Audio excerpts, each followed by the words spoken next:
विस्तृत चरण, पूरी स्टैटिक वेबसाइट।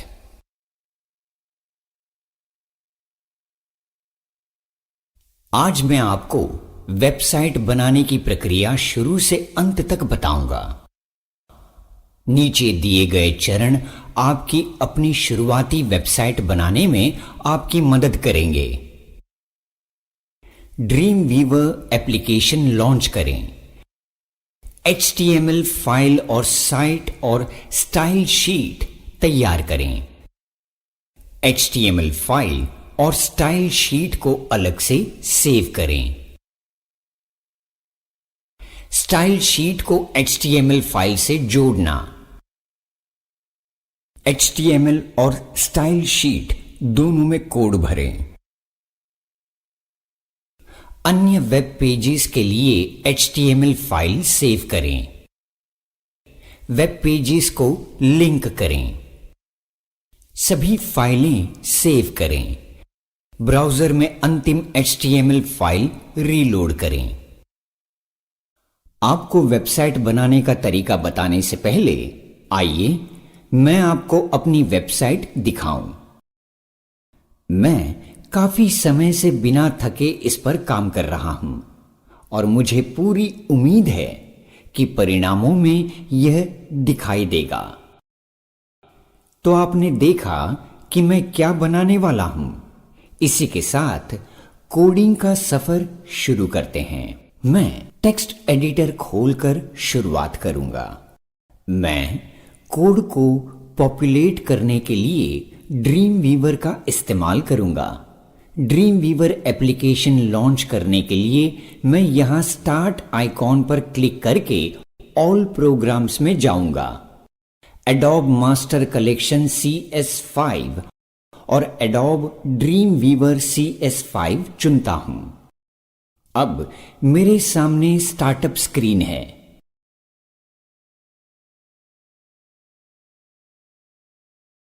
HTML डॉक्यूमेंट के लिए मैं इस लिंक पर क्लिक करूंगा। मेरी HTML डॉक्यूमेंट स्क्रीन सामने है। इस डॉक्यूमेंट पर काम शुरू करने से पहले आइए मैं इसे सेव कर लूं। मैं फाइल मेन्यू में जाकर सेव ऑप्शन चुनता हूं। पहले बनाए गए फोल्डर में जाकर मैं इसे वहां सेव करता हूं। मैंने इसे index.html नाम दिया है। अब बेसिक स्टाइलिंग करें। HTML और CSS में कोडिंग एक साथ चलती है। डिजाइनिंग से लेकर हर हिस्से में बैकग्राउंड, कलर और फॉन्ट्स पर काम करें। एक नई CSS फाइल तैयार करने के लिए मैं फाइल मेन्यू में जाकर न्यू ऑप्शन चुनता हूं। एक नया डॉक्यूमेंट डायलॉग बॉक्स दिखाई देगा। CSS डॉक्यूमेंट को खोलने के लिए मैं CSS टाइप्ड लाइक पर क्लिक करूंगा। आइए मैं इस फाइल को सेव कर लूं। मैं इसे अपनी HTML फाइल की तरह ही सेव करूंगा। मैं फाइल मेन्यू में से सेव एज चुनता हूं। मैं सुनिश्चित करूंगा कि मैं index.html के ही डायरेक्टरी फोल्डर में हूं और इस फाइल को style.css के नाम से सेव करूंगा। कोडिंग का मुश्किल काम शुरू करने से पहले मुझे इन दोनों शीट्स को लिंक करना होगा। मैं इस HTML विंडो में दोबारा जाकर HTML फाइल के हेड हिस्से में अगली लाइन डालूंगा।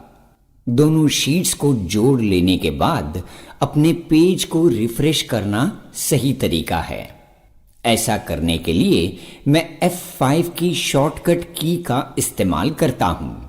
आइए मैं अब आपको ड्रीम वीवर द्वारा प्रदान किए जाने वाले स्ट्रीम व्यूज के 3 प्रकारों की जानकारी दूं। कोड व्यू पूरी कोडिंग विंडो दिखलाता है।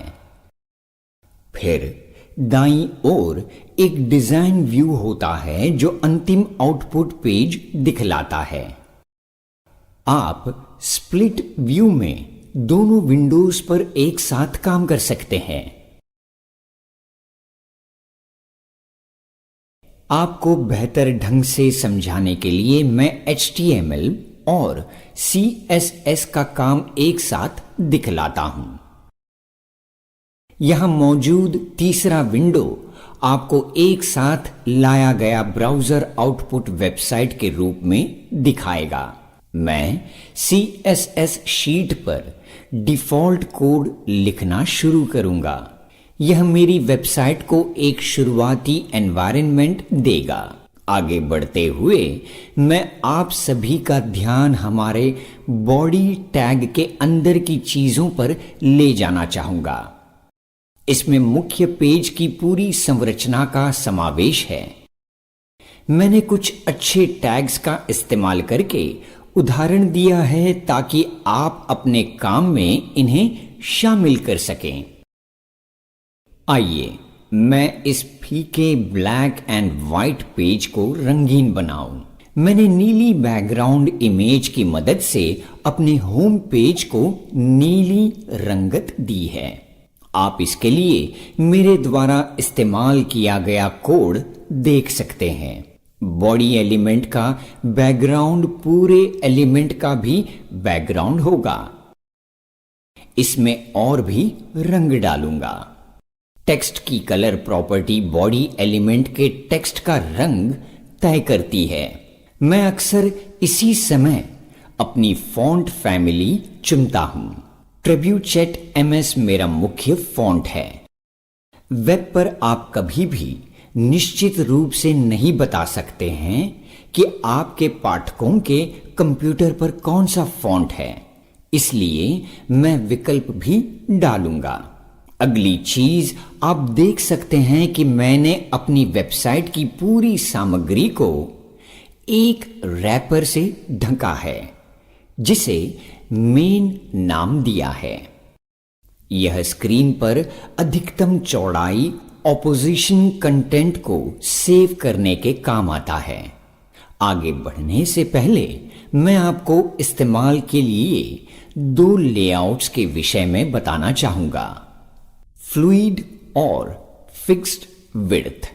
फ्लूइड लेआउट में पेज को ब्राउज़र के वर्तमान आकार के अनुसार फैलाया जा सकता है, के लेआउट और डिजाइन को बिगाड़ सकता है। इसलिए मैंने फिक्स्ड विड्थ लेआउट द्वारा अपनी पूरी वेबसाइट के आकार को फिक्स रखा है।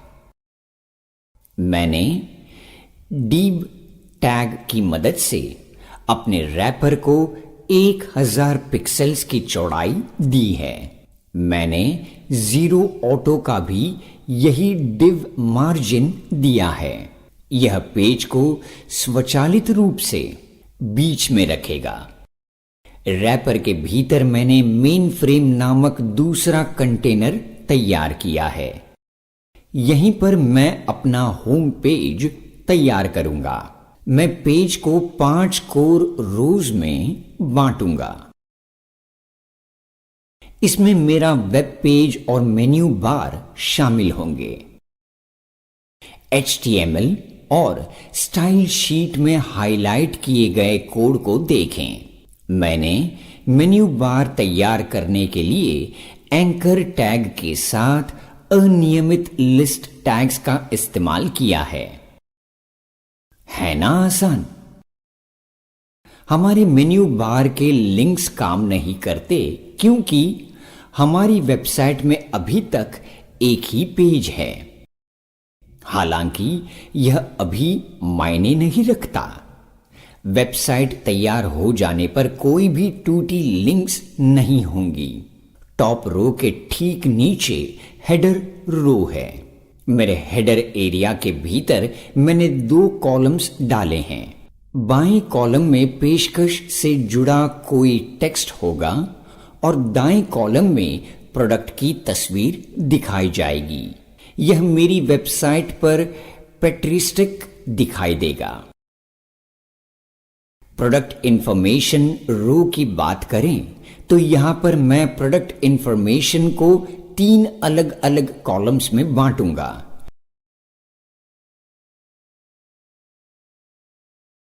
चौथे रो में मैं मेन बॉडी कंटेंट तैयार करूंगा। अपनी वेबसाइट को ज्यादा औपचारिक बनावट देने के लिए मैंने एक बार फिर अनियमित लिस्ट टैग्स की मदद से हाल के समाचार का कॉलम तैयार किया है। दाएं कॉलम में थोड़ा ज्यादा टेक्स्ट मौजूद होगा और अंत में आता है मेरा फुटर रो। मैंने अपने सबसे ऊपर की रो की तरह ही एक मेन्यू बार तैयार किया है। कॉपीराइट इंफॉर्मेशन और डेटा के साथ मेरा होम पेज तैयार होता है। इस तरह के कई पेजेस के साथ यह मेरी वेबसाइट का होम पेज होगा, जिसमें वर्तमान वेब पेज पर मेन्यू बार में लिंक द्वारा अन्य पेज जुड़े होंगे। मेरी वेबसाइट पर 3 और पेज हैं, अबाउट अस, गैलरी और कॉन्टैक्ट अस। कोड लिखने के दौरान अपने काम को सेव करते रहना अच्छी आदत है। आप इसके लिए Ctrl+S की शॉर्टकट की का इस्तेमाल कर सकते हैं। इस चरण पर आप ब्राउज़र में फाइल को खोलकर देख सकते हैं कि यह कैसा दिख रहा है। आप अपने फाइल मैनेजर द्वारा फाइल ढूंढकर index.html फाइल पर क्लिक या डबल क्लिक कर सकते हैं। यह आपके डिफ़ॉल्ट वेब ब्राउज़र में खुलना चाहिए। अन्य पेजेस तैयार करने के लिए मैं अपनी बनाई गई नई फाइलों अधिकांश कोड कॉपी करने वाला हूं। मैं अपनी आवश्यकता अनुसार कोड के मेन बॉडी पार्ट में कुछ जोड़ सकता हूं। आइए देखें कि यह कैसे किया जाता है। अब मेरे सभी वेब पेजेस तैयार हैं। अब क्या? अब मुझे इनमें लिंक्स डालने की जरूरत है। अब देखिए कि मैं ऐसा कैसे करता हूं। मैं प्रत्येक HTML फाइल में अलग से जाकर एंकर टैग्स में लिंक्स डालता हूं। मैं एक बार फिर फाइलें सेव करूंगा और ब्राउज़र में मुख्य फाइल को रीलोड करूंगा। यह काफी आकर्षक है ना?